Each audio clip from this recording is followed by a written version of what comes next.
হযরতে আবু হুরায়রা রাদিয়াল্লাহু তাআলা আনহু ঘর থেকে বের হলেন। 3 দিন পর্যন্ত কিছু মুখে দেন নাই, 3 দিন পর্যন্ত কোনো খাবার খান নাই। মানুষ হযরতে আবু হুরায়রাকে তিনি সবসময় মসজিদে পড়ে থাকতেন, হাদিস শুনবার জন্য, মুখস্থ করবার জন্য, দিন শিখবার জন্য পড়ে থাকতেন। হযরতে আবু হুরায়রা তো বড় মুহাদ্দিস হয়ে গেলেন। অনেক সময় সাহাবীরা মৃগী রোগী মনে করে জুতা নাকের মধ্যে লাগায় রাখতো, অথচ হযরতে আবু হুরায়রার পেটের ক্ষুধা ছিল, জ্বালা ছিল, যন্ত্রণা ছিল। দিন শিখেছেন, আজকে দিন আমাদের কাছে দিয়ে গিয়েছেন। এই দিনটাকে নিয়ে আজকে আমরা ব্যবসা শুরু করে দিয়েছি। মনে রাখবা, মনে রাখবা, দিন এই জমিনে প্রতিষ্ঠা করতে হবে তোমাকে আমাকে, মারামারি করে নয়, ফিতনা তৈরি করে নয়। যেইভাবে সাহাবায়ে কেরাম দিন জিন্দা করবার জন্যে সুদূর মক্কা মদিনা থেকে আফ্রিকা পর্যন্ত গিয়েছেন, তিউনিসিয়া পর্যন্ত গিয়েছেন, আমাদের এই ভারত পর্যন্ত সাহাবায়ে কেরাম দিন নিয়ে এসেছেন। শাহজালাল মুজাররিদ ইয়ামানি ইয়ামান দেশ থেকে আমাদের সিলেট পর্যন্ত দিন নিয়ে গিয়েছে। আমাদের কিভাবে দিন নিয়ে যেতে হবে?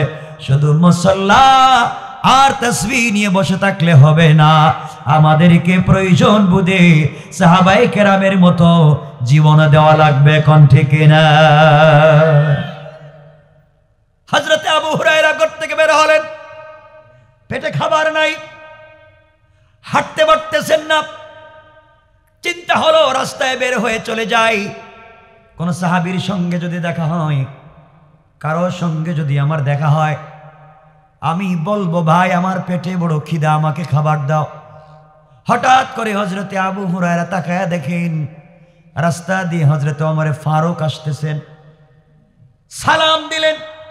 চিন্তা করলেন ওমর ফারুক যেহেতু আসতেছেন, আমার মন বলতেছে আমি যদি ওমর ফারুককে সালাম দেই, উনি আমার ব্যথাটা বুঝবেন, আমার কষ্টটা বুঝবেন। আমি খাবার খাইনি, আমার চেহারার দিকে তাকালে হযরত ওমর বুঝবেন আমি ব্যথা পাচ্ছি, কষ্ট পাচ্ছি। হযরত ওমর আসলেন, আবু হুরায়রা সালাম দিলেন। সালাম দেওয়ার পরে হযরত ওমর ভালো জিজ্ঞাসা করে চলে গেলেন। আবু হুরায়রা যে খাবার নাই কিছুই জানতে চাইলেন না। আবু হুরায়রা চিন্তা করলেন আহারে, না কে হয়তো মরে যাব, ওমরও আমাকে জিজ্ঞাসা করলো না খাইলাম কিনা। কিছুক্ষণ পরে রাস্তা দিয়ে হযরতে সিদ্দিক আকবর যেতে লাগলেন। হযরতে আবু হুরায়রা চিন্তা করলেন, সিদ্দিক আকবরকে রাসূল পাক বলেছেন আরহাম উম্মতি বি উম্মতি আবু বকর, আমার আবু বকর তো ঠান্ডা দিলের মানুষ, নরম দিলের মানুষ, সালাম দিলে হয়তো আবু বকর আমাকে খাবারের ব্যবস্থা করে দিবে। হযরতে আবু বকরকে হযরতে আবু হুরায়রা সালাম দিলেন। আবু হুরায়রা সালামের জবাব দিলেন। জবাব দেওয়ার পরে হযরতে আবু বকর চলে যাচ্ছেন, কিছুই জানতে চাইলেন না। আবু হুরায়রা চিন্তায় পড়ে গেলেন, আহারে কেউ দেখি খবর নেয় না, আমি কি না খেয়ে মারা যাব। রাস্তায় বসে পড়লেন। হঠাৎ করে রাস্তার দিকে তাকায়া দেখে বিশ্ব নবী, নবী রহমত এই রাস্তা দিয়ে আসতেছে। আল্লাহর পয়গম্বরকে আসতে দেখে হযরতে আবু হুরায়রা দাঁড়িয়ে গেলেন। আমার নবী আসবার পর সালাম দিলেন। রাসূল পাক সালামের জবাব দিলেন। আবু হুরায়রাকে বললেন, আবু হুরায়রা দাঁড়িয়ে আছো কেন? আবু হুরায়রা জবাব দিচ্ছেন না। রাসূল পাক চেহারার দিকে তাকালেন, ডান হাতটা ধরে ফেলেন আর বলেন, আবু হুরায়রা চলো আমার সঙ্গে, আমার বাসায় চলো, তোমাকে আমার বাসায় নিয়ে যাই। আবু হুরায়রাকে বিশ্বনবী বাসায় নিয়ে আসলেন। দরজার সামনে দাঁড়াইয়া চিৎকার করে বললেন, ঘরে কে আছো? ঘরে কি কোনো খাবার আছে? ঘরের ভিতর থেকে আমাদের আম্মা জান যে কোনো একজন জবাব দিলেন, ইয়া রাসূলুল্লাহ, ইয়া হাবিবাল্লাহ, পয়গম্বরে আরবি, ঘরের ভিতরে খাবার আছে। নবীজি বললেন, কি আছে? পাঠাইয়া দাও। আবু হুরায়রা মনে করতে পারলেন 3 দিন পরে হয়তো খাবার পেয়েছি, রাসূল পাকের মাধ্যমে ব্যবস্থা হলো। কিছুক্ষণ পরে একজন 1 গ্লাস অথবা 1 পেয়ালা দুধ বিশ্ব নবীর হাতে দিয়ে বলছেন, ইয়া রাসূলুল্লাহ, ইয়া হাবিবাল্লাহ, পয়গম্বরে আরবি এই দুধগুলা আপনার একজন সাহাবী হাদিয়া দিয়েছেন, আপনি পান করবেন। আল্লাহর পয়গম্বর বললেন ঠিক আছে, আবু হুরায়রা আমার কাছাকাছি আসো। আবু হুরায়রা চিন্তা করলেন, এক কাপ, এক গ্লাস, এক পেয়ালা দুধ আমাকে যদি রাসূল দেন, টান দিয়ে খেয়ে ফেললো তো পেটও ভরবে না। নবীজি কি খাবেন, পরিবারের ভিতরে কি পান করবে জানি না। আমার নবী বললেন, আবু হুরায়রা তুমি যেই মাদ্রাসার ছাত্র, এই মাদ্রাসার নাম কি? আবু হুরায়রা বললেন, রাসূল মাদ্রাসার নাম তো মাদ্রাসায়ে সুফা। তোমার মতো আরো কতজন আছে? ইয়া রাসূলুল্লাহ আমার মতো আরো 80 জন আছে। এই মাদ্রাসার ভিতরে আমার মতো আরো 80 জন আছে যার বাড়ি নাই, ঘর নাই, খাবার নাই। নবীজি বললেন, আবু হুরায়রা যাও, তোমার মাদ্রাসার বাকি 80 জন ছাত্রকে নিয়ে আসো, লাইন ধরায়া দাও। ইয়া রাসূলুল্লাহ খাবার কোথায়? নবীজি বলেন, আবু হুরায়রা আমার হাতে এক পেয়ালা দুধ রয়েছে, আমার বিশ্বাস এই দুধগুলা তোমরা সকলে পান করার পরেও থেকে যাবে। কোন সুবহানাল্লাহ। আবু হুরায়রা মনে মনে চিন্তা করলেন, এক পেয়ালা দুধ আমি পান করলেই তো থাকবে না। আর নবীজি বলছেন 80 জনকে দাওয়াত করার জন্যে, না জানি আমাকে বলবেন তুমি বন্টন করে দাও। আমি যদি বন্টন করতে দেই তাহলে তো পরে কোনো খাবারই পাবো না। 80 জনকে দাওয়াত করা হলো, সবাই লাইনে বসে গেলেন। হযরতে আবু হুরায়রাকে বিশ্বনবী বলছেন, আবু হুরায়রা তুমি নিজের হাতে সবাইকে পান করিয়ে দাও, ডাইন দিক থেকে শুরু করে দাও। এই বলে আবু হুরায়রার হাত থেকে পেয়ালা নিয়ে গেলেন। নবীজি মুখের কাছে নিলেন, এক ফোঁটা দুধ মুখের ভিতরে নিলেন, মুখের ভিতরে নিয়ে দুধগুলাকে আবার পেয়ালায় ছেড়ে দিলেন। আর বলেন, আবু হুরায়রা সবাইকে তৃপ্তি সহকারে পান করতে বলবে, যেন আরো 2 দিনের ভিতরে খাবার না লাগে, এমন করে যেন পান করে যায়। কোন সুবহানাল্লাহ। আবু হুরায়রা বলছেন, ইয়া রাসূলুল্লাহ, ইয়া হাবিবাল্লাহ, পয়গম্বর আরবি দুধ দিয়েছেন মাত্র এক পেয়ালা, আর বলতেছেন সবাইকে পান করানোর জন্য। সবাই কি পান করতে পারবে? নবীজি বলেন, করো, দেখেন বরকত কার নাম। আবু হুরায়রা একজন একজন করে পান করাতে লাগলেন। পূর্ণাঙ্গ 80 জন পান করা শেষ হয়ে গেল। আবু হুরায়রা পেয়ালার দিকে তাকাইয়া দেখে আগে যেমন দুধ ছিল তার চাইতে বেশি বেশি মনে হয়। আল্লাহু আকবার বলেন। বরকত কার নাম? আমার বন্ধুগণ, আবু হুরায়রা আশ্চর্য হয়ে গেলেন, কি ব্যাপার, এক পেয়ালা দুধ 80 জনকে পান করালাম, এরপরও দেখা যায় দুধ রয়ে গিয়েছে, ব্যাপার কি বুঝতে পারি না। তিনি বলছেন, ইয়া রাসূলুল্লাহ এই যে দুধ রয়ে গেল কি করব? এবার তিনি চিন্তা করলেন, নবীজি যদি এবার আমাকে বলেন খালি করে দেব। বিশ্ব নবী বলছেন, আবু হুরায়রা এবার তুমি পান করো। আবু হুরায়রা বলছেন, ইয়া রাসূলুল্লাহ আমি যদি পান করি আপনি পাবেন না, আপনি পান করে আমাকে দেন, আমি খেয়ে ফেলি। বিশ্ব নবী আবু হুরায়রার পিঠে হাত দিয়ে বলছেন, আবু হুরায়রা তুমি যদি সব পান করতে পারো পান করে ফেলো, আপত্তি নাই, কিন্তু আমার বিশ্বাস তুমি পান করবার পরেও কিছু থেকে যাবে। আবু হুরায়রা বসে গেলেন, বিসমিল্লাহ বলে পান করতে লাগলেন। আবু হুরায়রা নিজে হাদিস বর্ণনা করেন, দারাকুতনির হাদিস। তিনি বলেন, আমি পান করতে লাগলাম, দীর্ঘক্ষণ পর্যন্ত পান করি, নবীজির চেহারার দিকে তাকাই, পেয়ালার দিকে তাকাই, যত পান করি পেট ভরে কিন্তু দুধ কমে না। সুবহানাল্লাহ বললেন। এত পান করতে করতে মনে হয় আমার আঙ্গুল দিয়ে গলার ভিতরে দুধ নাগাল পাওয়া যাবে। এতটুকুন পান করে নবীজির কাছে বলছি, ইয়া রাসূলুল্লাহ বেয়াদবি মাফ করবেন, আর পান করতে পারবো না। নবীজি বলেন, আবু হুরায়রা তাকায়া দাও কতটুকুন কমলো। আবু হুরায়রা বলছেন, ইয়া রাসূলুল্লাহ আপনি বলতেছেন কতটুকুন কমছে, আমি তাকায়া দেখি 80 জন আর আমি 81 জন পান করলাম। তাকায়া দেখি এখনো দুধের জায়গায় দুধ তো ঠিক মতো জায়গায় আছে। আল্লাহু আকবার। এই জন্য আমার মুসলমান বন্ধুগণ, কথাগুলো দিল দিয়ে শুনেন, এই রাসূলকে ভালোবাসেন, রাসূলকে চিনেন। দুনিয়ার জমিনে কার মুহে পড়েছেন মনে রাখবেন। আজকে আপনি যে সন্তানের জন্য সারা জিন্দেগি প্রবাসে কাটান, সন্তানদেরকে এডুকেটেড করার জন্য, পড়ালেখা করাবার জন্য কষ্ট করেন, কিয়ামতের দিন নির্ঘাত কসম আল্লাহ পাকের জাতের, সন্তান আপনাকে পরিচয় দিবে না। যে স্ত্রীর অর্নামেন্টস জুয়েলারির জন্য আপনি সারাদিন কাটাইয়া দেন, স্ত্রীও তার পরিচয় দিবে না।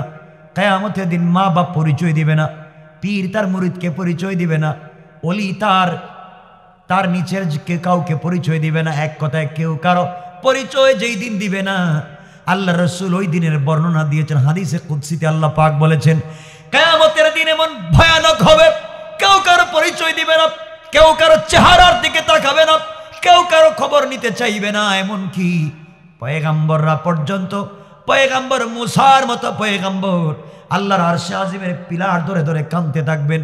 আল্লাহর আরশে আজিমের পিলার ধরে চিৎকার করে বলবেন, আল্লাহ আল্লাহুম্মা লা আসআলুকাল ইয়াওমা উম্মতি ওয়ালা আবি ওয়ালা উম্মি ওয়ালা আখি, আসআলুকাল ইয়াওমা নফসি নফসি। আয় আল্লাহ তাআলা, আজকের দিনে তোমার কাছে উম্মত চাই না, মা বাপ কিছুই চাই না, আজকের দিনে তুমি আমাকে বাঁচাও। এমন একদিন তৈরি হবে, ওই দিন কেউ কাউকে বাঁচাতে পারবে না, কেউ কাউকে সহযোগিতা করতে পারবে না। যুবক বন্ধুগণ, তোমাদেরকে কি ইনফরমেশন দিতে চাই, দিল দিয়ে শোনো, কয়েক মিনিটের কথা। এই দুনিয়ার জমিনে তোমরাও প্রেম করো, ভালোবাসা করো, যার সাথে প্রেম করো সারা রাত দিন ঘুমাও না, রাত দিন টেলিফোনে কথা বলো। বাইরে তুমি ধোঁকায় পড়ে আছো, যার সাথে প্রেম করেছো, যার জন্য পড়ালেখা বাদ দিয়েছো, যার জন্য মা বাবার সঙ্গে খারাপ ব্যবহার করে যাচ্ছ, তুমি জানো না ওই মেয়েটা ঘুম থেকে উঠার পরে তোমার চাইতে সুন্দর, তোমার চাইতে টাকাওয়ালা আরেকটা ছেলেকে যদি পায়, তোমাকে ভুলে যেতে তার 1 মিনিটও লাগবে না। ঠিক কিনা বলেন? তোমাকে ভুলে যাবে। যুবক, তুমি যার সাথে প্রেম করে রাত্রে ঘুমাও না, সারা রাত্র জেগে থাকো, কথা শেষ হয় না, রাত শেষ হয়ে যায়। যুবক, আমিও প্রেমিক, তুমিও প্রেমিক, তুমি ভুল জায়গায় প্রেম করেছো। তোমার প্রেমিকা একদিন রাত্রে বলবে, শুনছো দোস্ত, বয়ফ্রেন্ডকে বলবো, শোনো আজকে তোমার সাথে কথা বলতে পারবো না, আমার বড় বোন আসছে, তার সাথে রাত্রে থাকা লাগবে, টেলিফোনে কথা বললে ধরা পড়বো। কয় তোমার আউট করে হয়তো আরেকজনের সঙ্গে রাত্রে কথা বলতে পারে। কথা বলেন না কেন? আমিও প্রেমিক, আমিও প্রেম করি, আমি যার সাথে প্রেম করি আমার বন্ধু বলেছে দুনিয়ায় তোকে ভুলে যাব না, আখিরাতে ভুলে যাব না, যতক্ষণ আমি তোকে জান্নাতে না নিব আমি ভুলে যাব না তোকে। আল্লাহু আকবার বলো। আমরাও প্রেম করি, আমরা যার সাথে প্রেম করি, আমাদের রব তো প্রেমিক। রব বলছেন আমিও প্রেম করে ঘুমাই না। রব বলছেন লা তাখুযুহু সিনাতুম ওয়ালা নাওম, আমিও তো ঘুমাই না, তোদের প্রেমে পাগল। দুনিয়া বানাইছি কোন তো ফায়াকুন, আসমানকে বলছি হয়ে যা, হয়ে গেছে, জমিনকে বলছি হয়ে যা, হয়ে গেছে, আরশ কুরসি লৌহা কলম হয়ে যা, হয়ে গেছে। গোলাম তোকে এভাবে বানাই নাই, তোকে বানাইছি আমার নিজের হাত দিয়া, তোকে হাত দিয়া বানাইছি, তুই কেমনে আমাকে ভুলে যাস? শোনো মুসলমান, এই জন্য মাঝে মাঝে মাঝে মাঝে আমার রাসূলের সঙ্গে আল্লাহ কথা বলতেন, মাঝে মাঝে নবীজিকে ডাক দিয়ে বলতেন, ইয়া আইয়ুহাল মুদ্দাসসির, ইয়া আইয়ুহাল মুজাম্মিল, কুম ফানজির, ওয়া রাব্বাকা ফাকাব্বির, ওয়া সিয়াবাকা ফাতাহির, ও চাদরওয়ালা চাদর খুলো, কম্বলওয়ালা কম্বলের নিচ থেকে বের হও, খাদিজাকে ঘুম পড়াইয়া দাও, তোমার সঙ্গে আমার প্রেম, তুমি খাদিজার কম্বলের নিচে, আমি আরশে আজিমে ভাল লাগে না। বন্ধু উঠো, ওদেরকে ঘুম পড়াও, ঘুম থেকে উঠো, সিজদায় পড়ে আমি রবকে ডাক দাও, আরশে আজিমে থাকবো না, তোমার দরজায় দাঁড়াইয়া যাইব, দাঁড়াইয়া যাইব। রব তো তার নাম, সে রবকে ভুলে বসে রয়েছে, সে রবের কথা আপনাদের মনে থাকে না। শোনো শোনো, রব কার নাম? আল্লাহ বলছেন গোলাম, কোন গোলাম যখন গোটা জিন্দগির গুনার বুঝা মাথায় নিয়া গোটা জিন্দগি গুনায় ভরে ফেলছে, আসমান জমিন ভরে ফেলছে গুনায়, আল্লাহ বলছেন গোলাম সবাই তোকে দরওয়াজা বন্ধ করে দিতে পারে, রব বলেছি দরওয়াজা বন্ধ না, গুনাহ করেছো আমার কাছে চাও, কথা দিলাম সব মাফ করে দেব, মাফ। এই রব আছেন? কথা বলেন আছেন? রবের কাছে মাফ চাইতে পারি না। কথা কি সবার আপনাদের কষ্ট হচ্ছে বুঝতেছে, তারা শুনেন না, আমি বুঝি এগুলা সারা রাত্রে আছে, ওটাতেই দেরি হয়ে গেছে। শোনো রব কেমনে শোনো, দিলে বুঝাইয়া দেই। কেন বলছি সলাতের কথা? যত জায়গায় যে অবস্থায় থাকো সলাত পড়ো। কেন বলেছিলাম কথার শুরুতে, গোলাম শোনো, তুমি যখন সেজদায় গিয়া পড়বে সুবহান, তখন আল্লাহ ফেরেশতাদেরকে বলছেন, এই ফেরেশতারা, তুই না বলছিল জিনাকার, তুই না বলছিল মদকুর, তুই না বলছিল বদমাশ, তুই না বলছিল চুর, এখন সেজদায় গিয়া কি পড়ে? কো আল্লাহ, ও সেজদায় গিয়া বলতেছে সুবহান। মানে কি? আল্লাহ তুমি নাকি পবিত্র, সে নাকি অপবিত্র, সে বলছে তুমি পবিত্র, সে অপবিত্র। আল্লাহ বলছেন মনে রাখো তোমরা, সাক্ষী থাকো সাব্বাহতানি, অবশ্যই আমি পবিত্র।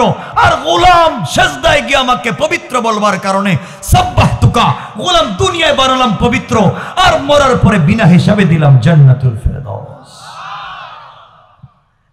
গোলাম যখন সেজদায় গিয়ে পড়ে আলা, ফেরেশতাদেরকে আল্লাহ বলছেন কি রে, তুই না বলছিল শয়তান, তুই না বলছিল খারাপ লোক, তুই না বলছিল সিনেমা দেখে, এখন কি বলছে? কো আল্লাহ ও তো মাটিতে পড়ে বলতেছে আলা। মানে কি? আল্লাহ তুমি নাকি বড়, সে নাকি ছোট, তুমি নাকি মুনিব, সে নাকি গোলাম। আল্লাহ বলছেন যা, ও বলছে আমি বড়, অবশ্যই আলাইতানি, আমি বড়। গোলাম আমাকে স্বীকৃতি দেওয়ার কারণে আমিও বললাম আলাইতুকা, গোলাম দুনিয়াও বানালাম বড়, আর আখিরাতে তোর জন্য বিনা হিসেবে জান্নাতের ফয়সালা। তার নাম তো রব। কেমনে বুঝাই সেই রবের কথা? সেই রব বলতেছেন হযরতে জাকারিয়াকে, জাকারিয়া আমার অনুগ্রহের কথা মনে করো, আমি রবকে। কথা কি বুঝতেছেন আমার? আমি সেই জাকারিয়ার রবের কথাই শিখাইতেছি, যে জাকারিয়াকে রব বলছেন।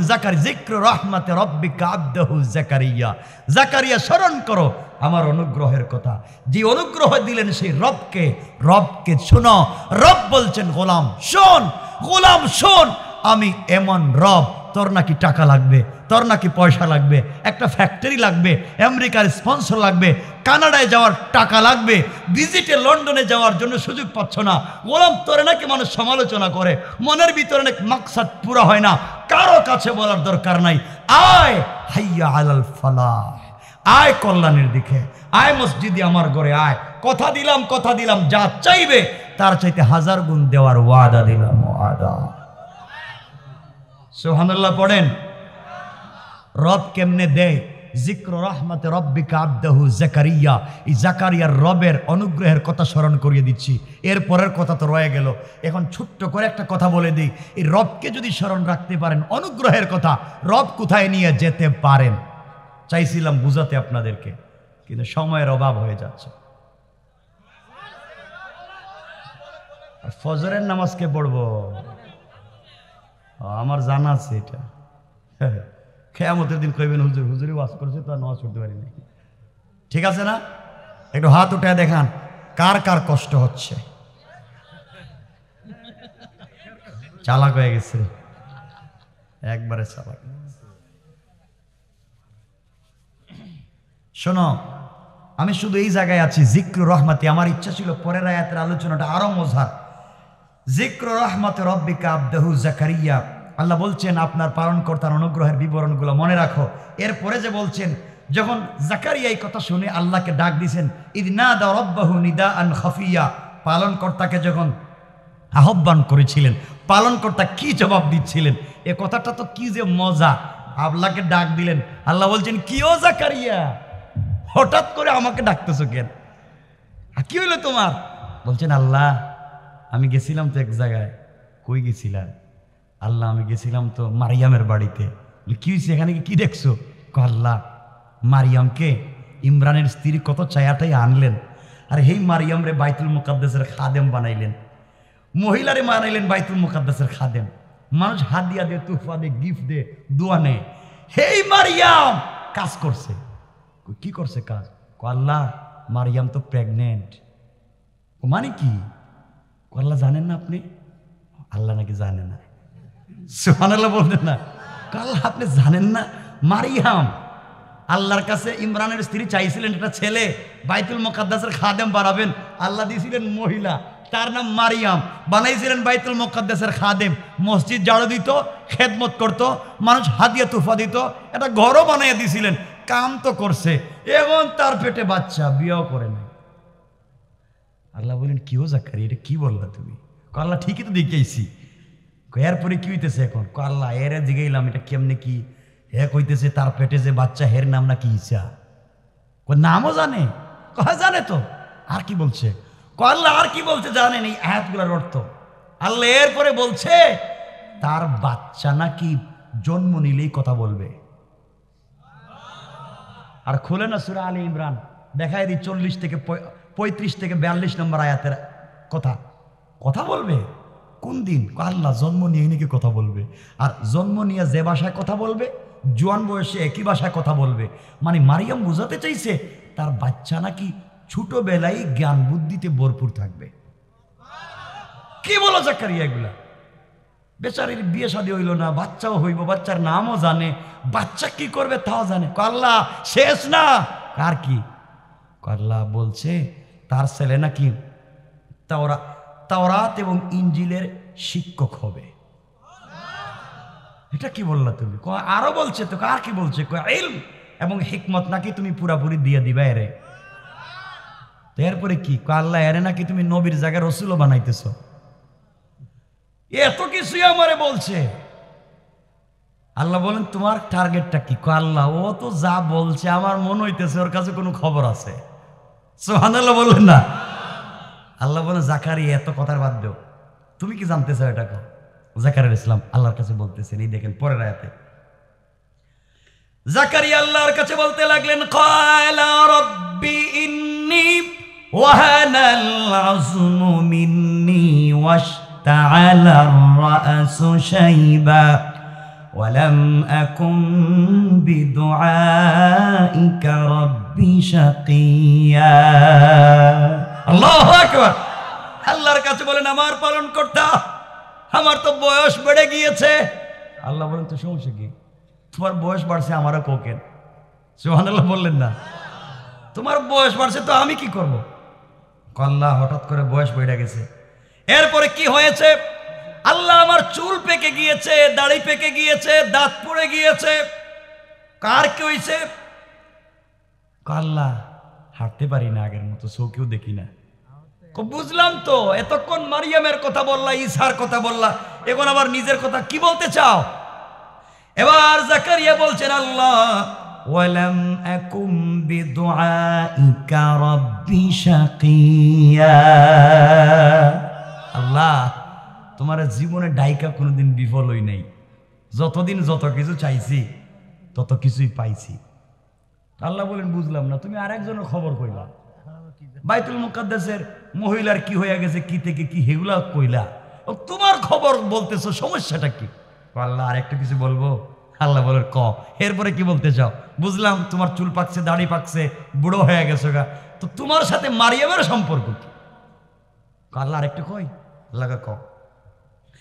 হযরত জাকারিয়া বলতে লাগলেন ওয়া ইন্নী খিফতুল মাওয়ালিয়া মিন ওয়ারাই ওয়া কানাত ইমরাআতি আকিরান ফাহাবলি মিন লাদুনকা ওয়ালিয়া। আল্লাহু আকবার। আল্লাহকে বলছে আল্লাহ আমি ভয় করতেছি আমার পরে আমার গোত্র যারা আছে মুসলিমেরা কাফের হয়ে যেতে পারে। আল্লাহ বলেন বুঝলাম না, মারিয়ামের কথা বললা, তোমার বুড়াকির কথা বললা, এখন বলতেছো তোমার গোত্রের লোক কাফের হয়ে যাবে, তো বুঝতেছি না, কোনো কথা মিল নাই। আয় আল্লাহ আর একটা কথা বলি। আল্লাহ বলেন বলো তো কি? তিনি বললেন ওয়া কানাত ইমরাতি আকিরা। আয় আল্লাহ তাআলা আপনি জানেন আমার স্ত্রী তো বন্দা। আল্লাহকে বুঝলাম না জাকারিয়া, কি থেকে কোন কথায় যাও? একবার নিজের কথা, মারিয়ামের কথা, গোত্রের কথা, এখন বলতেছে বউ তোমার বন্দা, তো তোমার বউ বন্দাতে আমি কি করব? সুবহানাল্লাহ বললেন না? আল্লাহ বলতেছেন বুঝলাম তোমার বউ বন্দা, তুমি বুড়া, তোমার উম্মত কাফের হয়ে যাইব, তো তুমি কি বলতে চাও একটু খোলাখুলি বলো তো। জাকারিয়া সুবহানাল্লাহ বললেন না? কথা বলা শিখছেন পয়গম্বর তো। আল্লাহর কাছে বলছেন আল্লাহ ফাহাবলি মিন লাদুনকা ওয়ালিয়া। আয় আল্লাহ তাআলা, আপনার পক্ষ থেকে আমাকে একজন কর্তব্য পালনকারী দান করো। সুবহানাল্লাহ বলেন। বলে জাকারিয়া কি বলতে চাও? বলে আল্লাহ বলতে চাইতেছি যে মারিয়াম রেও তো দেখতেছি তুমি ছাড়া তো কেউ ঈসা দিল না, যদিও পেটে আছে এটা তুমি দিছো, ওর তো বাপ নাই। জানি তো। মারিয়ামের স্বামী নাই। জানি তো। এর পেটে তো বাচ্চা, আপনি ছাড়া এটা আইলো কেমনে? সুবহানাল্লাহ বললেন। তো আমি যে বুড়ো হয়ে যাইতেছি এটা আপনার খবর নাই? আমার উম্মত যে কাফির হয়ে যাইবে, আমার পরে এখানে নবী কে থাকবে? তা আমি বলতেছি আপনি যদি দয়া করে আমার জন্য একজন অনুগ্রহ দান করেন যে আমার পরে জাতির দেইকা রাখবে, এমন একটা মানুষের দরকার ছিল। আল্লাহ বলেন তো আমি একজনে বানাবো, সমস্যা কি? আমি যে কোনো একজন নবী বানাই দেব। তো তোমার এত কথা বলার কি? একজনে বানাই দিলেই তো হয় না? হয় না?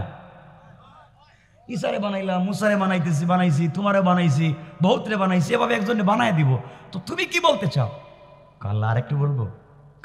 আল্লাহ বলেন হযরত জাকারিয়া বললেন ইয়ারিসুনি ওয়া ইয়ারিসু মিন আলি ইয়াকুব ওয়াজআলহু রাব্বি রাদিয়া। আল্লাহু আকবার। আয় আল্লাহ তাআলা, আমি চাই যারে আপনি দিবেন হে ইয়াকুবের বংশধর থেকে হোক। তুমি কোন বংশের? আল্লাহ আমিও তো ইয়াকুবের বংশের। সুবহানাল্লাহ বললেন না? তুমি ভিতরে ভিতরে কি বলতে চাও? আল্লাহ বলতে চাইতেছি কি যে আপনি যদি আমার স্থলাভিষিক্ত জাকারিয়ার বংশধর থেকে কাউরে দেন তাইলে একটা সন্তোষজনক পর্যায়ে পৌঁছায়। সুবহানাল্লাহ বলেন না? আল্লাহ বলেন জাকারিয়া বুঝলাম, তাইলে তুমি কি বলতে চাইতেছো? আল্লাহ বলছেন জাকারিয়া বুঝছি, তুমি কি বাচ্চা টাচ্চা চাইতেছো নি? আল্লাহ না না না। সুবহানাল্লাহ বললেন না? না না। তাইলে এতক্ষণ কি বলছো? ভিতরে ভিতরে তো বাচ্চা চাও। না না আল্লাহ, আমি কেমনে বাচ্চা চাইবো? আমার কি কিছু আছে নাকি? সুবহানাল্লাহ বলেন না? আমার কিছু আছে নাকি? আমি তো বুড়ো হয়ে গেছি, আমার বউ বন্দা, তাইলে কি আমি আর একটা বিয়ে করব নাকি? আল্লাহ কয় ঠিক আছে, সব বুঝছি তোমার চালাকি, তুমি সিস্টেমে ঘুরাইয়া আমার কাছে বাচ্চাই চাও। আবার মারিয়ামের বাচ্চার নাম জাকারিয়া ঈসা রাখছি, এটাও তুমি আমার বলতে চাইতেছো আমি কত মায়া মহব্বত করি। আবার তোমার বানাইছি বুড়া, তোমার বউরে বানাইছি বন্দা, তোমার একটা বাচ্চা নাই, এগুলোই বলতে চাও তো? আল্লাহ বলতে চাই না, যদি আপনি চান। সুবহানাল্লাহ বললেন না? কোরআনকে থিসিস করেন, অ্যানালাইজ করেন, দেখেন কি বলেন আল্লাহ। এখন কি বলছেন দেখেন। আল্লাহ বলছেন সব চালাকি বুঝছি, এবার শুনো কি বলতে চাই। আল্লাহ রাব্বুল ইজ্জত ওয়াল জালাল বলছেন ইয়া জাকারিয়া ইন্না নুবাশশিরুকা বিগুলামিন ইসমুহু ইয়াহইয়া। আল্লাহু আকবার। আল্লাহ রাব্বুল ইজ্জত ওয়াল জালাল বললেন ও জাকারিয়া, আমি তোমাকে একজন পুত্র সন্তানের সুসংবাদ দিচ্ছি। তুমি মনে করেছো মারিয়ামকে আমি পুত্র সন্তান দিচ্ছি, আবার তোমাকে যদি পুত্র না দিয়ে রাগ করতে পারো, তুমি বুড়াও, আবার তোমার স্ত্রী বন্ধাও, আমি আল্লাহ ওয়াদা দিলাম তোমাকেও আমি আল্লাহ একটা পুত্র সন্তান দান করব। কোন সুবহানাল্লাহ। আমি আল্লাহ রাব্বুল ইজ্জত ওয়াল জালাল তার নাম এমন একটা নাম রেখে দিয়েছি যেই নাম ইতিপূর্বে পৃথিবীর কারো নাম নাই। আল্লাহু আকবার। দেখেন যার সাথে যার বন্ধুত্ব, আল্লাহ বলতেছেন জাকারিয়া বুঝছি তো অনুনয় বিনয় করে বলতেছে একটা ছেলের কথা, ছেলে দিমু, নাম আমি রাখবো। মারিয়ামের ছেলের নাম আমি রাখছি, তোমার ছেলের নাম আমি রাখবো। বিশেষত্ব হলো মারিয়ামের ছেলের নাম যা রাখছি ঈসা, এটা বহুত মানুষের নাম আছে, আর তোমার ছেলের নাম যেটা রাখছি এটা দুনিয়া এখনো কেউ রাখে নাই। খুশি করতেছেন। সুবহানাল্লাহ বললেন না? নবীরে আল্লাহ খুশি করতেছেন, এমন নাম রাখতেছি। এখন জাকারিয়া আলাইহিস সালাম আল্লাহর কাছে কি বলবেন? কিছু বলা লাগবে না?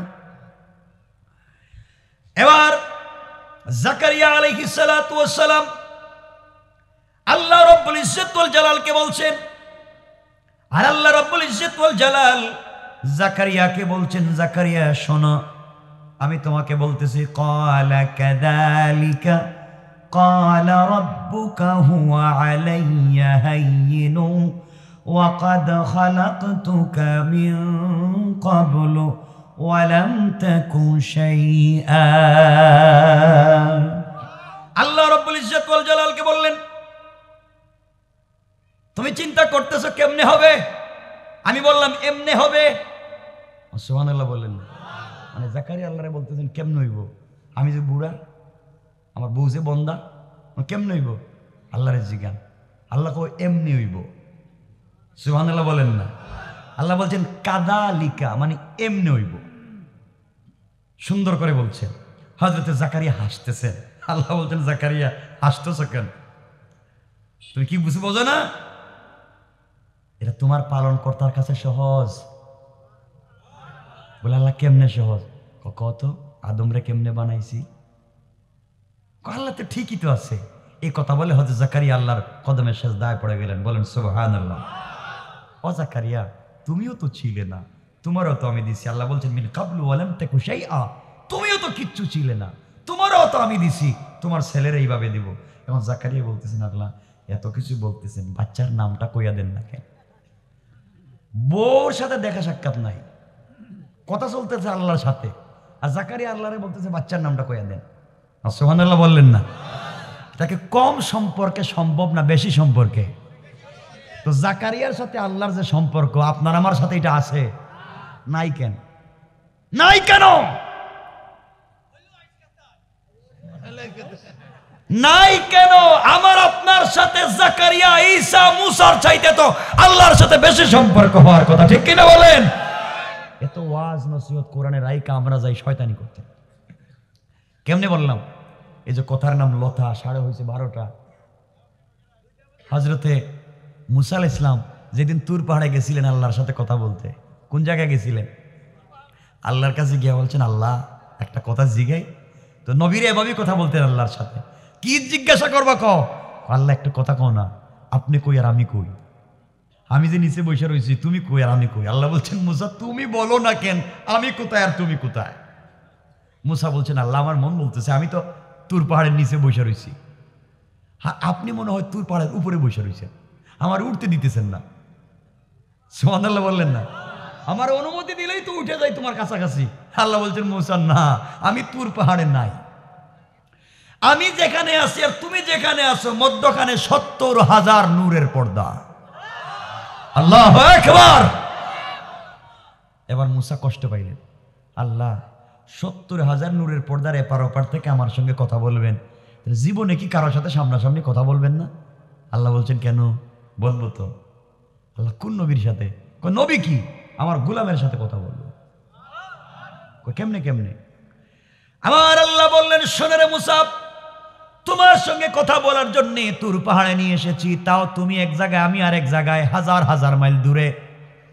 আর আমার আখিরি জামানার গোলামেরা নামাজের সেজদায় পড়ে যখন আমি আল্লাহকে আল্লাহ বলে ডাক দিবে তখন আমি আরশে আজিমে থাকি না, মিন হাবলিল ওয়ারিদ, তার গলার রগের চাইতে আরো কাছে হাজির হয়ে যায়। সুবহানাল্লাহ জুড়ে পড়েন। আপনারা তো সেই জামানার উম্মত, রবের এত কাছাকাছি থাকেন এরপরে রবকে চিনতে পারেন না। এই রবকে চিনবার শেষ কথা জাকারিয়ার যে ওয়াজ শুরু হয়েছে এটা বহুত লম্বা ওয়াজ। এখন জাকারিয়া সন্তানের নাম জিজ্ঞাসা করবেন, আল্লাহ সন্তানের নাম বলবেন, জাকারিয়া আবার বলবেন আল্লাহ যখন বুঝতেছি না বাচ্চা কেমনে হইব, আমার একটা প্রমাণ দেন, প্রমাণ দেন, এটা কেমনে কেমনে হইতেছে। জাকারিয়া কয় প্রমাণ ছাড়া হবে না। সুবহানাল্লাহ বললেন না? তো আল্লাহ প্রমাণ দিবেন কেমনে কেমনে বাচ্চা দিচ্ছেন। জাকারিয়ারে বলবেন তুমি 3 দিন কথা বলা নিষেধ, কোনো উম্মতের সাথে কথা বলবা না, ঘর থেকে বাইরে হইবা না, এক রুমে বসে থাকবা, এরপর আমি বলতেছি কি হইব। সুবহানাল্লাহ বললেন না? এগুলোই হচ্ছে কোরআনের তাফসীর। তো যাই হোক, এতগুলা হচ্ছে জাকারিয়ার সাথে কার সম্পর্ক? কার সম্পর্ক? আল্লাহর সম্পর্ক।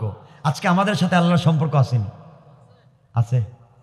হ্যাঁ, নামাজ পড়ে সুদ খাই, নামাজ পড়ে ঘুষ খাই, নামাজ পড়ে ভ্যানসিল ব্যবসা করি, নামাজ পড়ে আরেকজনের জমি দখল করি, নামাজ পড়ে পাবলিকের রাস্তা বন্ধ করে দেই। কথা বলেন না কেন? এতিমের জায়গা, বিধবার জায়গা যা পাও মারো আর খাও। আর যদি মানুষকে সাপোর্ট দেন, সহযোগিতা করেন, কি উপকার হবে সে কথা বলেই শেষ করব। কিন্তু 12:30 আজকে রাইতে দেখুন আলোচনা। ভাই থাকো কেন? আরে 2 ঘন্টা হয়ে গেছে গা। শুনেন তাহলে বলেন বলেন বলেন। তাবারক ঠান্ডা হয়ে যেতেছে শুনছি। দীর্ঘায়িত করতে হবে, আমরা একটু তাবারক দেবো তো। হ্যাঁ দেখছেন তাবারক ঠান্ডা হয়ে যাবে। মোনাজাতের মধ্যে তাবারকটা শেষ করব। আমার বন্ধুগণ তাহলে শুনো কি বলতে চাই। এই আয়াতের ব্যাখ্যায় কিতাবের নাম মনে রাখবেন, তারিখে ইবনে জারির তাবারিতে লিখেন, আর আল্লামা জুলফিকার নকশবন্দি খুতুবাতে জুলফিকার নকশবন্দিতে নিয়ে এসেছেন। আমার মুসলমান বন্ধুগণ, এই দুনিয়ার জমিনে একজন নামাজি যুবক ছিল, যার নাম ছিল রবি ইবনে সুলাইমান। রবি ইবনে সুলাইমান বন্ধুদের সঙ্গে আড্ডা দিতেন, বন্ধু বান্ধবদের কিনে ঘোরাঘুরি করতেন, যেভাবে আপনি আমি করি, কথাগুলো দিল দিয়ে শোনেন। রবি ইবনে সুলাইমান তার বন্ধুদেরকে বলছেন, বন্ধুগণ শোনো, প্রত্যেক বছর টাকা জমা করে আমরা বিনোদন করি, বিভিন্ন জায়গায় ঘুরতে যাই। এই বছর আমরা টাকা জমা করে হজ্জে চলে যাব, চলো যাই, আল্লাহর দরবারে যাই, কান্নাকাটি করবো, আল্লাহর কাছে চাইবো, আল্লাহ মনে হয় ভালো বানাইয়া দিবে। যুবক, তোমাদের মতো একটা যুবকের নাম বলছি রবি ইবনে সুলাইমান, আর কিছু না।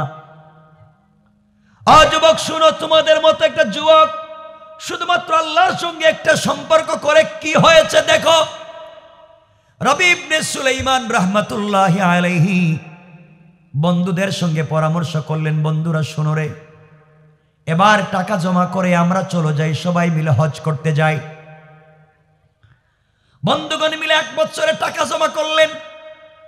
তুমি আমি টাকা জমা করে বিনোদন করতে কক্সেস বাজার যাই, সেন্ট মার্টিন যাই, ঘুরতে যাই, সিঙ্গাপুর, হংকং, থাইল্যান্ড ঘুরতে যাই। গার্লফ্রেন্ড বয়ফ্রেন্ডকে নিয়ে ঘুরতে যাও, টাকা থাকলে হংকং ব্যাংকক গিয়ে ঘোরাও। শয়তানিগুলা বাদ দাও, এই টাকা নিয়ে তুমি ওমরা করতে যাও। বাইরে ওমরা করতে কি মজা, ওমরায় গেলে কি স্বাদ, যারা গিয়েছে তারাই বলতে পারবে। আর রমজানে যদি কেউ ওমরায় চলে গিয়া ওখানে এতেকাফে লিপ্ত হয়ে যায়, আল্লাহ রাসূল বলেছেন রমজানের এক একটা ওমরা পূর্ণাঙ্গ একটা হজের সওয়াবের মতো হয়ে যায়। আমার বন্ধুগণ, রবি ইবনে সুলাইমান বলছেন, বন্ধুগণ শুনো, টাকা জমা করে বহুত বিনোদন করছি, এইবার আমরা হজ্জে চলে যাব। 10-12 জন বন্ধু মিলে টাকা জমা করছে, হজ্জের সময় চলে আসছে। এলাকার মানুষের ধারে ধারে ঘুরতেছেন আর বলতেছেন আমাদের জন্য দোয়া করবেন, আমরা হজ্জে চলে যাই। মানুষ বলতেছেন আমাদের সালামটা মদিনায় পৌঁছাইয়া দিও।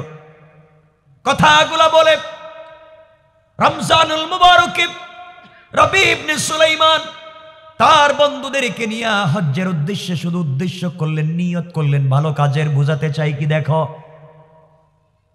মানুষকে সহযোগিতা করলে কি হয় দেখো। ঘর থেকে বের হয়ে গেলেন সফরের জন্য, হজ্জের জন্য রমজানুল মুবারকে। দীর্ঘ কয়েকদিন সফর করবার পরে সাথীরা ক্লান্ত হয়ে গেলেন। সফরের ভিতরে মনে করলেন বিশ্রাম নেওয়া দরকার। এই চিন্তা করে রবি ইবনে সুলাইমানের সহপাঠীরা সবাই মিলে একটা গাছের গোড়ায় বিশ্রাম নিতে লাগলেন। বিশ্রাম যখন নিতে লাগলেন, রবি ইবনে সুলাইমান 2 রাকাত সালাতুল হাজত আদায় করলেন। আল্লাহর কাছে ডাক দিয়া বলছেন, আল্লাহ তাআলা, জীবনে অপরাধ করেছি, অন্যায় করেছি, সব কিছু রেখে দিয়া তোমার পুতের প্রতীক হয়ে গিয়েছি। আয় আল্লাহ তাআলা, তোমার ঘর জিয়ারতের জন্য যায়। আয় আল্লাহ, কখন জানি মালাকুল মউত পৌঁছে যায় জানি না, তোমার ঘর জিয়ারত না করাইয়া আমাদের কাউকে কবরে দিও না। আমার বন্ধুগণ, এক পর্যায়ে সন্ধ্যার পরে, মাগরিবের পরে রবি ইবনে সুলাইমান নদীর পারে হাঁটতে লাগলেন। চরের মধ্যে হাঁটতেছেন, দীর্ঘ পথ হাঁটতে হাঁটতে হঠাৎ করে তাকায়া দেখেন হাতের মধ্যে মোজা, পায়ের মধ্যে মোজা, কালো বুরকায় আবৃত একটা মহিলা আস্তে আস্তে করে হেঁটে হেঁটে সামনের দিকে যায়। রবি ইবনে সুলাইমান চিন্তা করলেন কি ব্যাপার, সন্ধ্যার পরে অন্ধকার সময় বুরকাওয়ালা একটা মহিলা রাস্তা দিয়ে হেঁটে যায় কেন?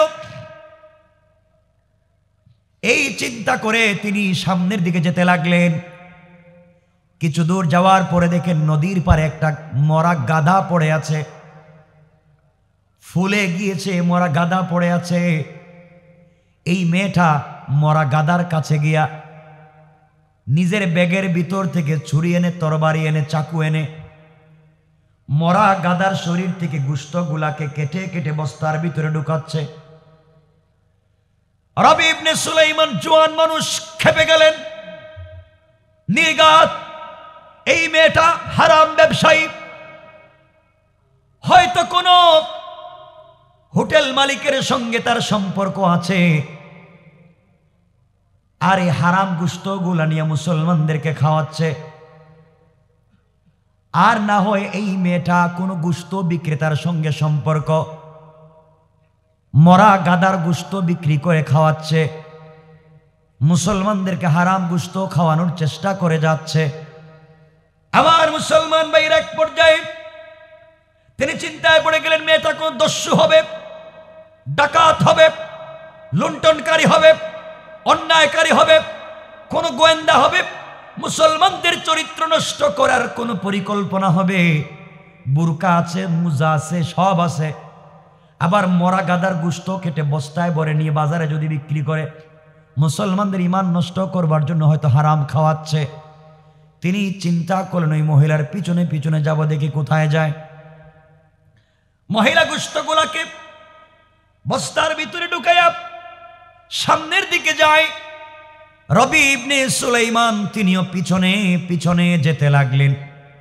কিছু দূর যাওয়ার পরে রবি ইবনে সুলাইমান দেখেন মেয়েটা মরুভূমির এক প্রান্তরে জীর্ণ শীর্ণ একটা কুটুরি, জীর্ণ শীর্ণ একটা তাঁবুর ভিতরে ঢুকে পড়েছে।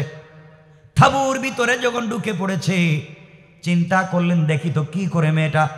হঠাৎ করে তিনি শুনতে পান ওই তাঁবুর ভিতর থেকে মিষ্টি কণ্ঠে কয়েকটা বাচ্চার কোরআনের তেলাওয়াতের আওয়াজ শোনা যায়। আশ্চর্য হয়ে গেলেন, কি ব্যাপার, কোরআন তেলাওয়াতের আওয়াজ আসলো কোত্থেকে? আমি কি মনে করেছি ওরা কারা? মহিলা ঘরের ভিতরে ঢুকবার পরে বাচ্চারা ডাক দিয়ে বলতেছে, আম্মা জান, দীর্ঘ 5 দিন হয়ে গেল ঘরে খাবার নাই। মা রে, তুমি আমাদেরকে প্রতিদিন আমাদেরকে বলছো খাবার আনে দিচ্ছি, আমাদেরকে শুধু বলেই যাচ্ছ। আজ এই দুনিয়ার জমিনে আমাদের বাবা নাই, দুনিয়ার জমিন থেকে বাবা ইন্তেকাল করেছে, বাবার আদর সোহাগ আমরা পাই নাই। আজ যদি আমাদের বাবা বেঁচে থাকতে 5 দিন আমরা না খেয়ে জমিনে পড়ে থাকতাম না। মা রে, প্রতিদিন তুমি আমাদেরকে বলো খাবার আনবে, বলো কোরআন তিলাওয়াত করছি এতক্ষণ, তুমি না বলছো আল্লাহর কাছে বললে খাবার দিবে। আল্লাহর কাছে সারাদিন কোরআন তিলাওয়াত করেছি। মা, আমরা 2 ভাই তো হাফেজে কোরআন, আমাদের ছোট্ট বোনটাও তো হাফেজ হয়ে যাচ্ছে মা, এরপরও আমাদের উপর দিয়ে তো বিপদ যায় কেন? মা বলছেন, বাবার ধৈর্য ধরো, এই যে আমি গোশত নিয়ে এসেছি ছোট্ট ছোট্ট করে তৈরি করে রান্না করে তোমাদেরকে খাওয়াবো, পেট ভরে খাবে। এই যে গোশত আছে বাবা, আল্লাহর কাছে নামাজ পড়ে শুকরিয়া আদায় করো। 3টা বাচ্চা সিজদার মধ্যে পড়ে আল্লাহকে ডাক দিয়া বলছে, আল্লাহ, এই দুনিয়ার জমিনে আমাদের বাবা নাই, মা আমাদের জন্য কষ্ট করতে করতে জীবন ক্লান্ত হয়ে গিয়েছে, কোথায় গিয়েছে, কোথা থেকে গোশত নিয়ে এসেছে আমাদেরকে খাওয়াবে। আল্লাহ শুকরিয়া আদায় করলাম, এভাবে চললেও চলবে, কিন্তু আমরা মরে যাওয়ার আগে কোনোভাবে তুমি আমার। রবি ইবনে সুলাইমান দাঁড়িয়ে দাঁড়িয়ে সব শুনতেছেন, আর সহ্য করতে পারলেন না, ঘরের ভিতরে ঢুকে গেলেন। মহিলাকে ডাক দিয়ে বলছেন, আম্মা জান, আপনার পরিচয় দেন তো, আপনি কে? কেনই বা বাচ্চাদের সঙ্গে প্রতারণা করতেছেন?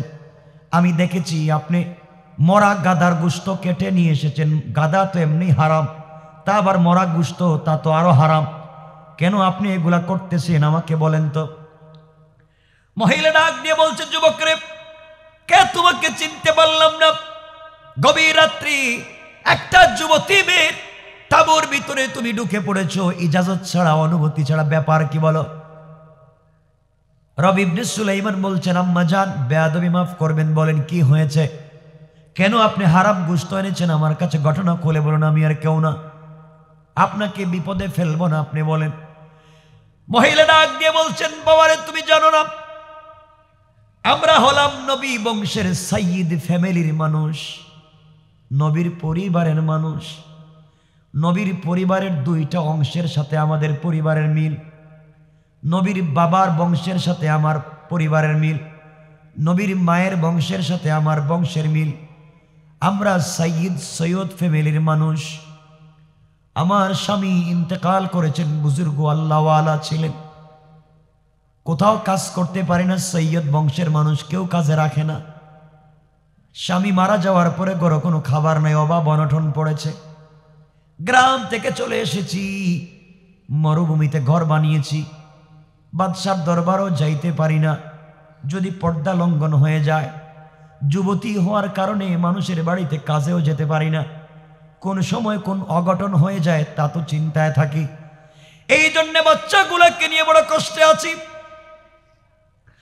আজ 5 দিন হয়ে গিয়েছে, বাচ্চাগুলোর কষ্ট বরদাস্ত হয় না।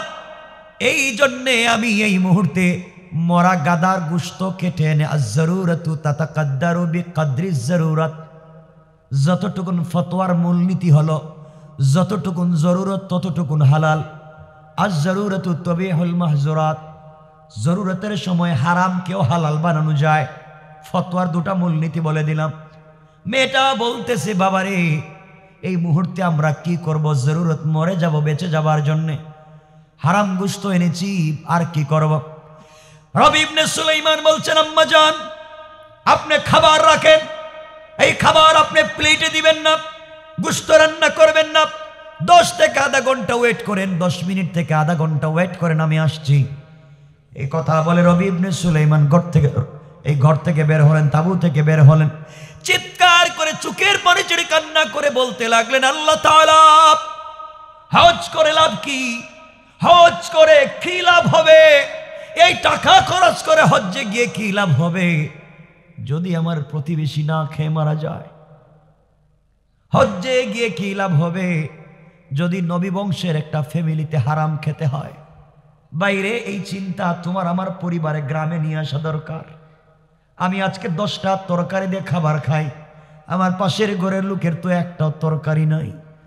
আমি রমজানের সময় ইফতার করে 5টা আইটেম 20টা আইটেম দিয়া, সেহরি খাই 25টা খাবার দিয়া, আমার পাশের ঘরের লোক তো পানি দিয়া ইফতার করে সেহরি খায়, তুমি খবর নিলা না?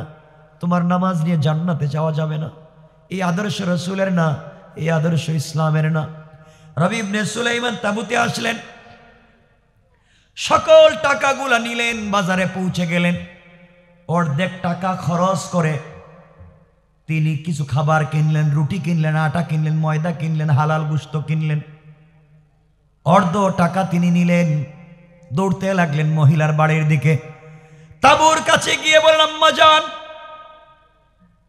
এই খাবারগুলো আপনি নেন, রমজানুল মোবারক চলতেছে, সেহরি এবং ইফতার করবেন এই খাবারগুলা দিয়া, যতদিন যায় আপনি যাওয়াবেন, কিছু টাকা দিলাম, 2-4 মাস আপনি চলতে পারবেন, আমার জন্য দোয়া করবেন। আমার পরিচয়ে জানবার দরকার নাই, আমি একজন অসহায় বিধবা এতিম বাচ্চাদেরকে সহযোগিতা করলাম, নবী বংশের একটা মহিলাকে সহযোগিতা করলাম। সুযোগ পাইলে আমার কথা মনে পড়লে আল্লাহর দরবারে একটু দোয়া করে দিয়েন, বলেন সুবহানাল্লাহ। আমার বন্ধুগণ, এক পর্যায়ে রবি ইবনে সুলাইমান বন্ধুদের কাছে ফিরে এসে বললেন, বন্ধুরা তোমরা সবাই হজ্জে চলে যাও, আমি রবি ইবনে সুলাইমান যেতে পারবো না, আমি বাড়িতে ব্যাক করলাম। কেন, কি হয়েছে? ভাইরে দুর্ঘটনা ঘটে গিয়েছে, আমাকে গ্রামে যাওয়া লাগবে, তোমরা চলে যাও, হজ থেকে আসলে তোমাদের সঙ্গে আমার দেখা হবে, কথা হবে, আমার চোখ মাফ করে দিও। আর হজ্জে যাওয়ার পরে আমার প্রতি নিমক হারাম বেয়াদবের সালামটা রসুলের রওজায় পাঠাইয়া দিও। এই কথা বলে রবি ইবনে সুলাইমান ব্যাক করে চলে আসবে। বন্ধুরা বলতেছে, রবি ইবনে সুলাইমান তুমি আমাদেরকে উদ্বুদ্ধ করলে, ইনভাইট করে তুমি আমাদেরকে উদ্বুদ্ধ করলে হজ্জে যাওয়ার জন্য। এখন আমরা যাব, তুমি যাবে না? না, আমি যাব না, তোমরা চলে যাও। সংক্ষেপ কথা, এক পর্যায়ে রবি ইবনে সুলাইমান বাড়িতে ব্যাক করলেন। সবাই হজ্জে চলে গিয়েছে। এদিকে গ্রামের মানুষ সবাই মিলে রবি ইবনে সুলাইমানকে দিকে হাসে। কি রে রবি, টাকা পয়সা নিয়ে হজ্জে গেলে, আমাদের সালামের লিস্টটি নিয়ে গেলে, এখন দেখি তুই আবার গ্রামে ফিরে আসলি। লজ্জায় কারো কাছে কিছু বলতে পারেন না। আমার বন্ধুগণ শুধু কান্না করেন আর বলছেন, আল্লাহ তাআলা, আমি টাকা নিয়ে হজে যাই, নবী ফ্যামিলির মানুষ কত কষ্টে আছে জানি না। এক পর্যায়ে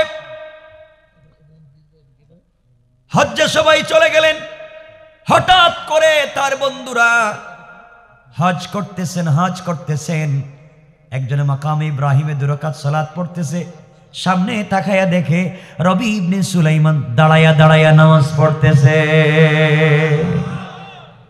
বন্ধু আশ্চর্য হয়ে গেল, কি রে, রাস্তার থেকেও ফিরে গিয়েছে হজে আসবে না বলে, এখন দেখে আমাদের সামনে নামাজ পড়ে আমাদের সাথে দুষ্টামি করেছে, বেঈমানি করেছে। ওই বন্ধু সালাম ফিরিয়া আর রবি ইবনে সুলাইমানকে পায় না। আরেকজন যখন তওয়াফ করতেছে, হঠাৎ করে তাকায়া দেখে রবি ইবনে সুলাইমান তার সামনেও তওয়াফ করতেছে। আশ্চর্য ব্যাপার, আমাদের সঙ্গ থেকে আলাদা হয়ে গেল, আবার হজ করতেছে, তওয়াফ করতেছে। ব্যাপার কি? হজ্জের কাজ শেষ হয়ে গেল, সবাই মদিনায় চলে গেলেন রাসূলের রওজা জিয়ারত করতে, সালাম দিতে। একজন বন্ধু যখন দাঁড়ায়া সালাম দেয়, এমন সময় রবি ইবনে সুলাইমান দৌড়াইয়া এসে বলছে, ভাই, এই যে আমার হাতে একটা ব্যাগ, আমি কষ্টে আছি, আমার ব্যাগটা রাখ। রসুলকে সালাম দিতে পারতেছি না মানুষের ধাক্কায়, আমার ব্যাগটা হাতে রাখ, আমাকে যদি খুঁজে না পাস বাড়িতে দিস, ব্যাগটা রাখ। বন্ধু বলতেছে, তুই না বললে আসবে না, তে আসলে কেমনে? ঘটনা কথা পরে হবে, আগে ব্যাগ রাখ, আমি সালাম দিই। সালাম দিতে গিয়েছে, বন্ধু আর খুঁজে পায় না। হজ্জের সমস্ত কাজ সমাধান করে সবাই যখন বসেছে, একজন বলতেছে, দোস্ত জানিস কি, আমি রবি ইবনে সুলাইমানকে মাকাম ইব্রাহিমে দেখছি। আরেকজন বলছে, আমি তায়েফে দেখছি। আরেকজন বলে, আমি তো মিনায় দেখলাম। আরেকজন বলে, আমি জামারাতে দেখলাম। আরেকজন বলে, আমি মুজদালিফায় দেখেছি। একজন বলে এখানে, একজন বলে আর এখানে। আরেকজন পিছন থেকে বলে, ভাই রে, রসুলের রওজা জিয়ারতের সময় যে আমার সাথে দেখাই যে ব্যাগ দিয়ে গেছে। সুবহানাল্লাহ বললেন। সব কিছু করছে আমাদের সাথে, কিন্তু আমাদের সাথে যায় নাই, বেঈমানি করেছে, বন্ধু হইয়া গাদ্দারি করলো, রাস্তার থেকে ব্যাক করলো, আবার আমাদের আগে আইলো। যাই গ্রামে যাই, ওর সাথে সম্পর্ক রাখবো না, বেঈমানি করলো কেন? সবাই যখন গ্রামে চলে এসেছে, হজ করে আসার পরে রবি ইবনে সুলাইমানকে বলছে, সুলাইমান, রবি ইবনে সুলাইমান রে, তুই যে আমাদের সঙ্গে তো মিথ্যার আশ্রয় নিয়ে প্রতারণা করবে বুঝতে পারি নাই, তুই কেমনি কাজ করলে? কি করলাম? তুই না হজে গেলে, একজন বলতেছে আমি তোকে এখানে দেখলাম, আরেকজন বলতেছে আমি তোরে মিনায় দেখলাম। বলে, ভাই, তোদের পায়ে ধরে, আমি গ্রামে ছিলাম, পাবলিক রে জিগাও, আমি এতদিন গ্রামে ছিলাম, আমার বাড়িতে জিগাও, বউ বাচ্চা সবাই রে জিগাও, আমি তো গ্রামে ছিলাম। সবাই রে জিজ্ঞাসা করে, রবি ইবনে সুলাইমান কোথায় ছিল? বাড়িতেই তো ছিল। সবাই আশ্চর্য ব্যাপার, বাড়িতে যদি ছিল দেখলাম কারে? একজন কয়, হেই, তুই যদি বাড়িতে ব্যাগ দিছে কে? সুবহানাল্লাহ বলবেন না? তুই না আমার কাছে ব্যাগ দিলে, মাফ করে, ব্যাগই জীবনে দেখি নাই। সুবহানাল্লাহ বলেন। আল্লাহর দিকে ফিরে যান, আল্লাহর দিকে ফিরে আসেন। আল্লাহ বলছেন, ওয়াল্লাযীনা ইয়াকুলুনা রব্বানা সরিফ আন্না আযাব জাহান্নাম ইন্না আযাবাহা কানা গারামা। সাকারাত শুরু হয়ে যাওয়ার আগে, গারগারা শুরু হয়ে যাওয়ার আগে তুমি যদি তওবা করে আত্মশুদ্ধি করে চলতে পারো, আল্লাহ বলছেন, ইন্নাহা সাআত মুস্তাকাররাও ওয়া মুকামা। নির্ধারিত তোমার জন্য যে জাহান্নাম রয়েছে, আল্লাহ রাব্বুল ইজ্জত ওয়াল জালাল ওই জাহান্নাম থেকে বের করে তোমার জন্য জান্নাতের ফয়সালা করে দিবেন। কোন সুবহানাল্লাহ। আমার বন্ধুগণ, রবি ইবনে সুলাইমানকে বন্ধুরা ত্যাগ করলেন, মিথ্যাবাদী প্রমাণ করে সবাই চলে গেলেন।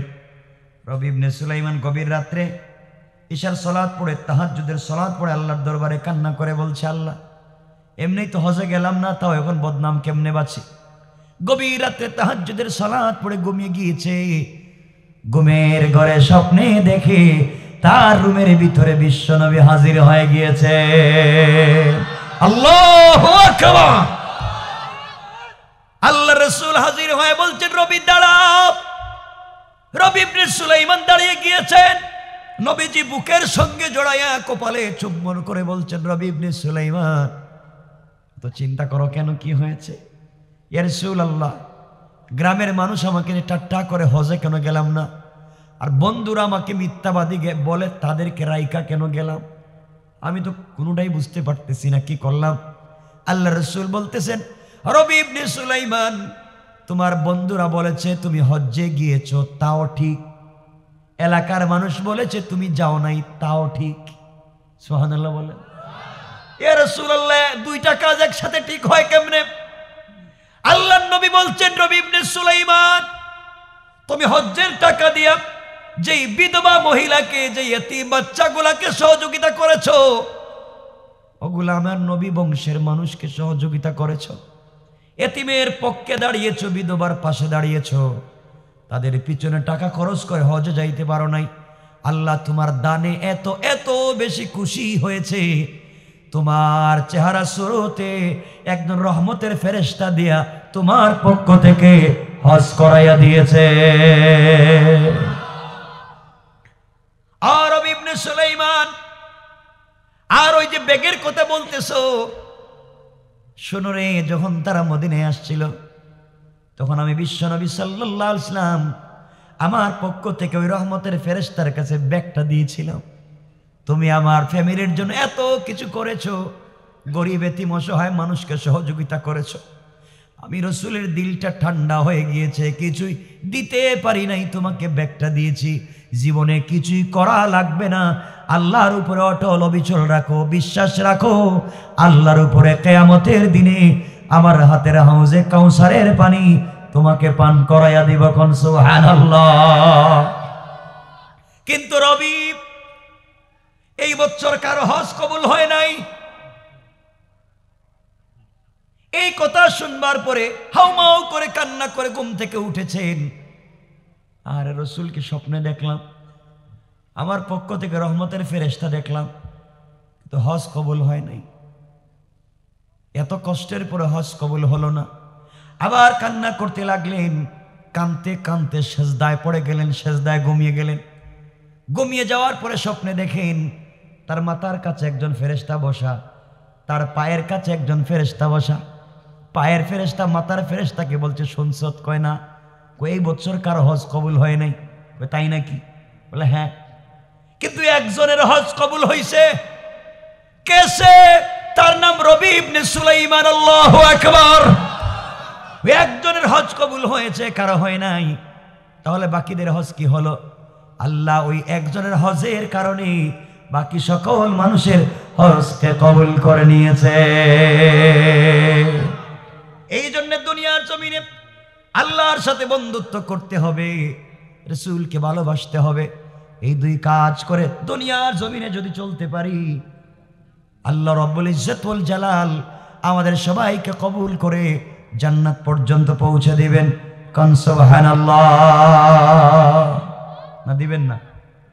বলেন ইনশাআল্লাহ। ইনশাআল্লাহ বলেন। আল্লাহ আমাদেরকে কবুল করুন। বুঝতে পেরেছি অনেক দেরি হয়েছে, আমি আর লম্বা করতে চাই না, কথা এখানে শেষ। বহুত লম্বা আলোচনা, আর লম্বা করবো না, 1 মিনিটও বাড়াবো না।